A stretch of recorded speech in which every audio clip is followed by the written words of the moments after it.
नमस्कार मित्रों, RBIS PCS classes में आप सभी का स्वागत है।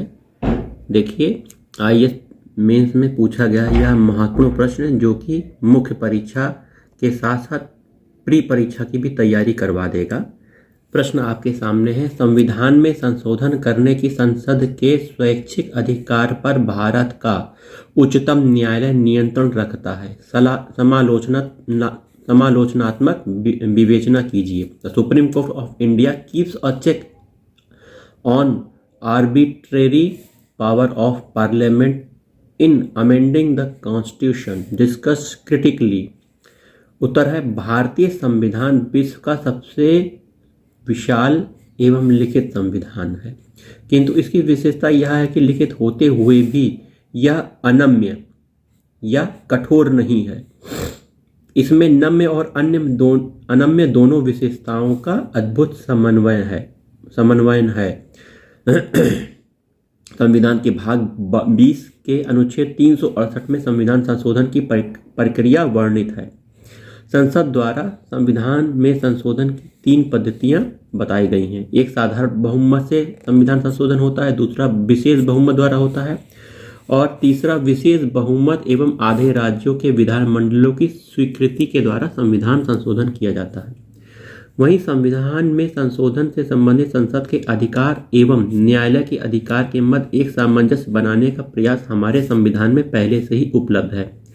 ध्यान रहे कि संविधान ने न्यायालय को कोई ऐसा अधिकार नहीं दिया है जिसकी सहायता से न्यायालय किसी विधि को शून्य घोषित करे, लेकिन राज्य के प्रत्येक अंग पर कुछ मर्यादाएं आरोपित की हैं, जिनका उल्लंघन की दशा में न्यायालय इन विधियों को शून्य घोषित कर सकता है। जैसे कि अनुच्छेद 13 के आलोक में किसी भी विधि को निरस्त किया जा सकता है जो मूल अधिकार का उल्लंघन करे। आगे देखते हैं। उच्चतम न्यायालय ने संसद और न्यायालय के बीच परस्पर टकराव से बचने के लिए संविधान के मौलिक ढांचे का सिद्धांत पारित किया था।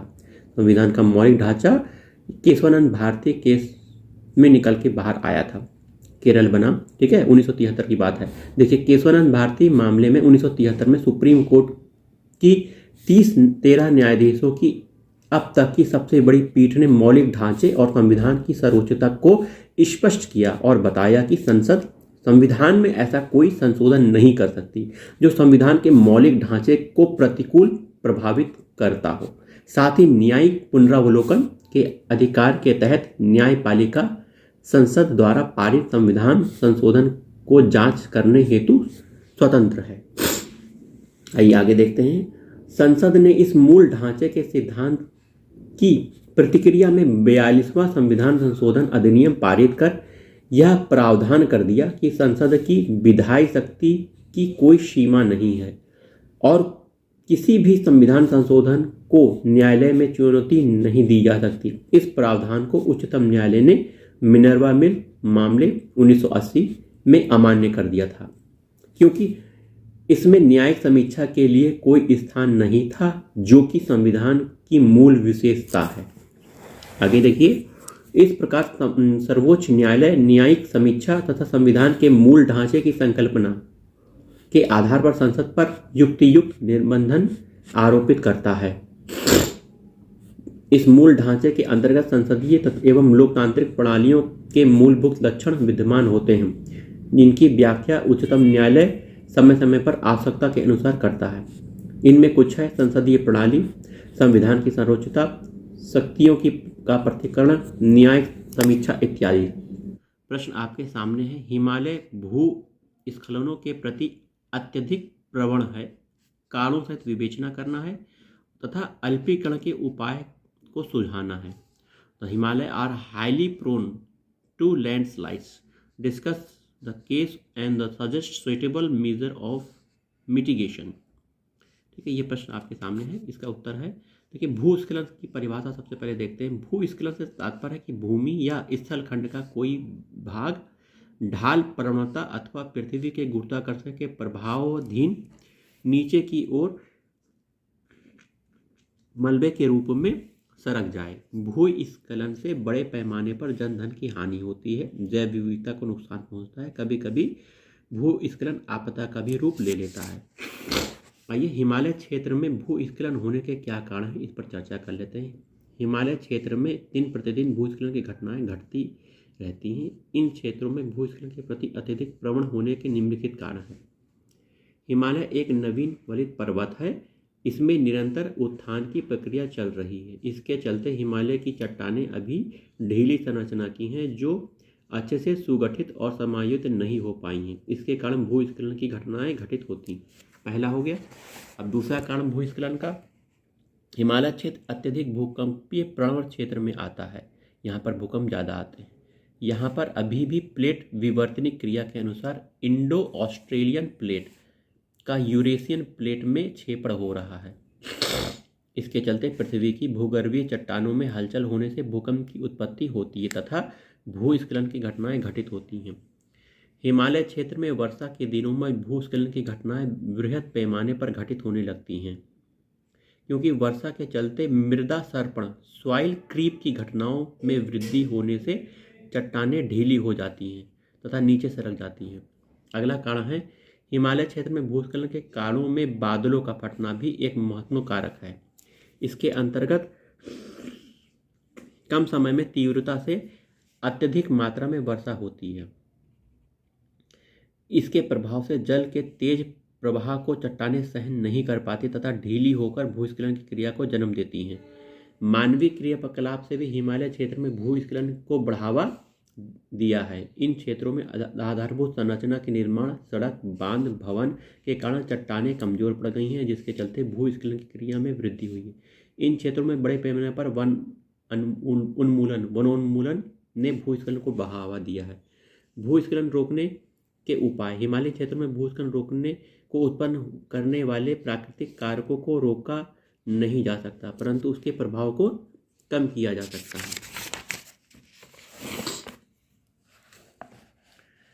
साथ ही मानवीय क्रियाकलापों के कारण होने वाले भूस्खलन को रोका जा सकता है। हिमालय क्षेत्र में होने वाले भूस्खलन को कम करने के लिए निम्नलिखित उपाय किए जा सकते हैं।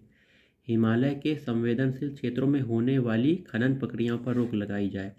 आधारभूत संरचना तथा विकासात्मक प्रक्रिया के निर्माण में भूवैज्ञानिकों की सलाह ली जाए। वन उन्मूलन पर प्रभावी नियंत्रण लगाए जाए, साथ ही वन रोपण की प्रक्रिया बृहद पैमाने पर संचालित की जाए। किसी भी विकासात्मक निर्माणकारी प्रक्रिया को प्रारंभ करने से पहले उसके नकारात्मक प्रभाव की समीक्षा कर ली जाए। हिमालय क्षेत्र के नियंत्रणकारी पर्यटन गतिविधियों को संचालित किया जाए। भूस्खलन से संवेदनशील क्षेत्रों की पहचान की जाए। इसके लिए रिमोट सेंसिंग प्रक्रिया तथा इसरो की सहायता ली जा सकती है। उपरोक्त प्रक्रिया के आधार पर हिमालय क्षेत्रों में भूस्खलन को कम किया जा सकता है तथा जनधन की हानि, जैव विविधता को नुकसान पहुंचने से रोका जा सकता है। तो प्रश्न आपके सामने है, स्वतंत्रता संग्राम में विशेष तौर पर गांधीवादी चरण के दौरान महिलाओं की भूमिका का विवेचना करना है। Discuss the role of women in the freedom struggle specially during the Gandhian phase. तो उत्तर देखिए, सुनिएगा ध्यान से। सामाजिक रूढ़ियों और बंधनों को दरकिनार करते हुए महिलाओं ने स्वतंत्रता संग्राम में बढ़ चढ़कर हिस्सा लिया। गांधीवादी चरण के पूर्व 1857 के विद्रोह में रानी लक्ष्मीबाई तथा बेगम हजरत महल ने अंग्रेजी अत्याचारों के विरुद्ध संघर्ष किया। 1905 के बंगाल विभाजन के विरोध में हुए स्वदेशी आंदोलन में महिलाओं ने पुरुषों के साथ प्रदर्शन में भाग लिया और धरने पर बैठी, लेकिन इनकी संख्या सीमित थी। वहीं गांधीवादी चरण में महिलाओं की हिस्सेदारी में और वृद्धि हुई। उन्होंने न केवल आंदोलन का नेतृत्व किया, वरन पुरुषों के साथ जेल भी गईं। गांधी जी ने स्वतंत्रता संग्राम में महिलाओं की भूमिका सुनिश्चित करने के लिए उनके पारिवारिक तथा राजनीतिक दायित्वों में सामंजस्य स्थापित करने का प्रयास किया। पारिवारिक संरचना को यह विश्वास दिलाया कि महिलाओं की राजनीतिक गतिविधियों में उनके सम्मान, गरिमा को नुकसान नहीं होगा तथा वह अपने पारिवारिक, राजनीतिक तथा सामाजिक दायित्वों का निर्वाह करती रहेंगी। साथ ही स्वतंत्रता आंदोलन के अहिंसक स्वरूपों ने भी महिलाओं की सुरक्षा संबंधी चिंताओं का निराकरण किया तथा गांधीवादी चरणों में महिलाओं की अधिक भागीदारी सुनिश्चित हो पाई। गांधी जी का मानना था कि महिलाएं स्वभावतः अहिंसक होती हैं, अतः उनमें सत्याग्रह अभियान का सच्चा सिपाही बनने की ज़्यादा क्षमता होती है। इसी कारण सत्य तथा अहिंसा पर आधारित गांधीवादी आंदोलन जैसे असहयोग सविनय अवज्ञा आंदोलन में महिलाओं की बढ़ चढ़ के हिस्सेदारी हुई।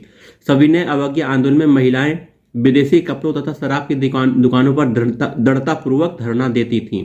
भारत छोड़ो आंदोलन में पुरुषों सदस्यों के गिरफ्तार हो जाने के पश्चात आंदोलन को आगे बढ़ाने का काम महिलाओं ने ही किया। गांधीवादी चरण में महिलाओं ने माथा सैनिकों की तरह ही काम नहीं किया, बल्कि उन्होंने संघर्ष को नेतृत्व तथा दिशा भी प्रदान की। सविनय अवज्ञा आंदोलन में विजय लक्ष्मी पंडित तथा सरोजिनी नायडू की नेतृत्वकारी भूमिका रही।